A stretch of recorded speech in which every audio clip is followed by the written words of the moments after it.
John was incredulous as he gazed at the chart, feeling a deep sense of disappointment washing over him. He wasn't oblivious. He understood the implications all too well. Despite years of dedicated effort for his wife, he now faced the bitter reality of her betrayal. Before we start our story, smash the like button, make sure to subscribe, and hit the notifications bell so you won't miss any new stories. Wiping away his tears, John pondered over the events of the past months, wondering what had transpired during his absence. He was on the brink of uncovering the painful truth. As John arrived at the hospital that evening, anticipation surged within him. This was the moment he had longed for, the pinnacle of his dreams, becoming a father. Despite the excitement, a hint of nervousness fluttered in his stomach as he traversed the corridors, wondering why. This should have been one of the most joyous occasions of his life. Upon reaching the appropriate ward, he proceeded towards the reception counter. Nurses were clustered nearby, their faces lit up with smiles, indicating a pleasant atmosphere. However, a wave of apprehension churned in John's stomach as he neared. Despite his attempt to dispel the nervousness, it lingered as he addressed the nurse. "I'm here to visit Nadine Adams. I'm her husband, and she's in labor with our child," he informed the woman, sporting a proud grin. The nurse's smile faded as she glanced at the papers on her desk. "Mrs. Nadine Adams, are you the father?" Her tone was tinged with confusion, replacing her previous expression with a frown. John was surprised by her question but affirmed it with a nod. However, her next words sent his thoughts into a whirlwind. "Excuse me, sir." She glanced at her papers. "I'm sorry, but I can't permit you entry. Another individual is currently with your wife," the woman stated, her tone tinged with both perplexity and wariness. Initially, John didn't find this odd. His wife remained unaware of his presence. Upon receiving the news of her water breaking, he hastily boarded the earliest flight home, unbeknownst to her. He imagined that either one of her sisters or maybe her mother was inside, providing support as she welcomed their baby girl into the world. This scenario didn't strike him as unusual at all. While he felt a pang of sadness for not being by her side, he patiently waited outside, filled with anticipation to finally meet the little girl he had eagerly awaited for 9 months. For what seemed like endless hours, he sat in the waiting room, fidgeting with his hands and lost in thought. Unbeknownst to him, the nurse had been observing him closely ever since he arrived. Suddenly, the door leading to the ward swung open, and a nurse emerged pushing a hospital bed. At the sight of his wife holding their newborn baby, tears welled up in his eyes. Yet his heart sank as he noticed the unexpected figure standing by her side. Residing in Houston, Texas, John Adams embraced his identity as a hopeless romantic. Throughout his upbringing, he nurtured 2 distinct aspirations. Firstly, he longed to find the ideal partner with whom he could build a family. Secondly, he harbored a lifelong dream of enlisting in the military. In his early 20s, when he first encountered Nadine, he found himself irresistibly drawn to the captivating brunette. Their initial meeting took place at a gathering hosted by a mutual acquaintance, and he wasted no time in initiating conversation with her. Nadine appeared flustered yet charmed by his attention. With a mixture of nerves and excitement, he mustered the courage to request her contact information and propose a first date, to which she enthusiastically accepted. Their initial encounter was a flawless blend of charm and chemistry. Nadine's inner beauty matched her outer radiance, captivating John from the start. He eagerly anticipated the opportunity to solidify their connection. Merely a month into their courtship, John mustered the courage to ask Nadine to be his girlfriend, elated when she accepted.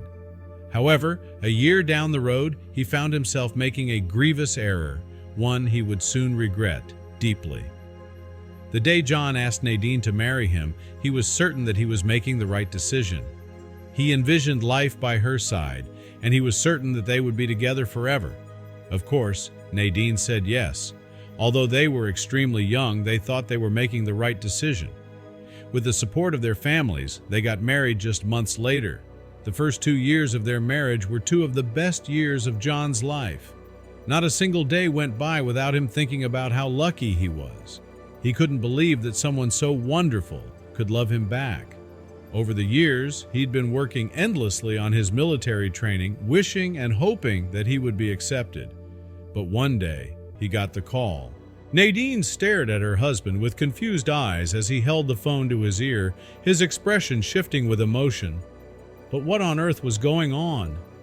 As soon as he hung up, he dashed toward his wife, lifting her into his arms as he gave her the wonderful news.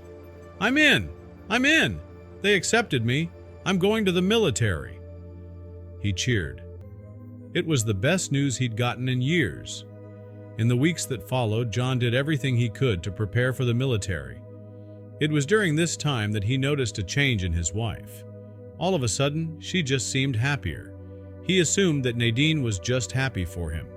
But every time he mentioned the fact that he would be gone for at least 6 months at a time, she didn't show any sign of sadness. This confused John. The day he left, he noticed the wide smile on her face. He was a tearful mess. He was going to miss waking up beside her every morning. He assumed that she was just excited for some alone time. But as he sat in the airplane, watching the city beneath him, he was completely unaware of his wife's whereabouts. The first few weeks were tough. John worked every day for hours on end. He was in the best shape of his life, and he barely had the time to think about his life at home. But one Thursday evening, he received a call that he never expected. It was Nadine, and she had important news to share. When she told John that she was pregnant with their first child, he cried with joy. John would only be home in 9 months, and he was devastated that he wouldn't be there to experience the wonders of pregnancy with his wife. But as the weeks turned into months, she was sure to keep him involved. With every visit to the gynecologist, she sent her husband photos of the x-rays. She was carrying their first baby daughter, and he couldn't wait to meet her. The months were passing fast, and John couldn't wait for the day he got to fly home and see his wife and daughter. But there was just one issue. John wouldn't be there for the birth of their first child. The due date was 2 weeks before he would return from the military. This bothered John. He knew he had to make a plan, but he wasn't going to tell his wife about his plan. As soon as he received the news that Nadine's water had broken, he took the first flight home. When John showed up at the hospital that night, he expected it to be the best night of his life. For so long, he had been dreaming of this moment. He was finally about to become a father. He walked the long corridors, a smile on his face despite the nervous butterflies in his stomach. But why was he nervous? This was supposed to be one of the happiest days of his life. Before he knew it, he was sitting in the waiting room, excited to see his wife and the little bundle of joy he'd been dreaming about for the last 9 months. Unfortunately, he couldn't be by his wife's side while she gave birth. She had no idea that her husband had decided to fly down for the birth, which was why she'd asked someone else to accompany her in the delivery room. John sat there for hours, nervously playing with his hands and staring into space. He kept wondering if his baby girl had been born yet. But just then, the door to the ward opened, and out came a nurse wheeling a hospital bed. The second his eyes landed on his wife with the baby in her arms, tears sprung to his eyes, but his heart dropped when he saw who was standing beside her. "John!" Nadine gasped, her face turning red as she stared at her husband in utter confusion. "What are you doing here?" She breathed. John arose from his seat and stepped toward his wife and child.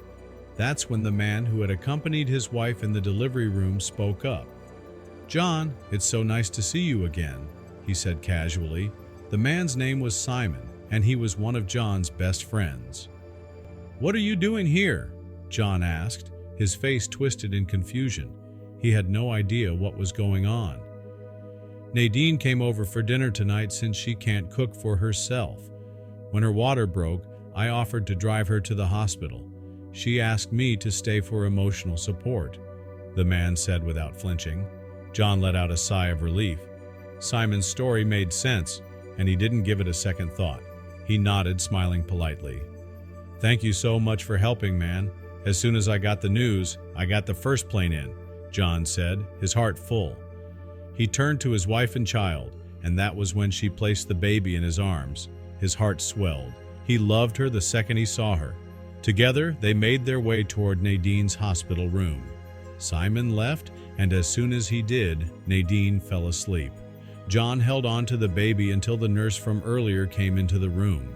He placed the baby in her crib while the nurse worked on Nadine and the baby's charts. But as he stood beside the nurse, chatting about the days ahead, he noticed something on the chart.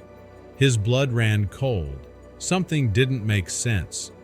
Nadine and John had always donated blood together, and he knew for a fact that he and Nadine both had type A blood. But when he checked the baby's chart, it said her blood was type B. His eyes widened as he stared at the chart. It wasn't possible. Had the nurses messed something up? They couldn't have a type B child together. John couldn't believe his eyes. As he stared at the chart, his heart sank in disappointment. He was no fool. He knew exactly what this meant. For years, he'd worked himself to the bone for his wife, but now she had betrayed him in the worst way possible. He wiped the tears from his eyes. What had been happening for all those months while he was gone? He was about to learn the heartbreaking truth. "Can I ask you a question?" He turned to the nurse, tears burning behind his eyes. She looked up at him, a knowing look behind her sorrowful eyes. He took a deep breath and asked the question. "Who did my wife say the man was who was with her earlier?" A thick tension hung in the air as the woman looked up at him sadly. "She told us that he was the father of the child," the nurse said, crushing his heart into smithereens. John couldn't believe his ears. All along, Nadine and Simon had been having an affair. Was that why she was so excited for him to leave for the military? Was it so that she could spend alone time with his best friend? He sat there for hours in a state of shock, but eventually he knew he had to make a decision. Writing a note to his wife, he knew that this would be the hardest thing he'd ever do. When Nadine awoke, he was already long gone. She read his note, which instantly had her calling his phone, begging for him to come back and speak about it. But he wasn't interested. As far as he was concerned, they were already divorced. That day, he threw all of her belongings across his front yard and texted Simon to pick them up. He wanted nothing more to do with her. Eventually, he moved on, but Nadine never stopped regretting her decision. It was a decision that cost her the most amazing man she'd ever met.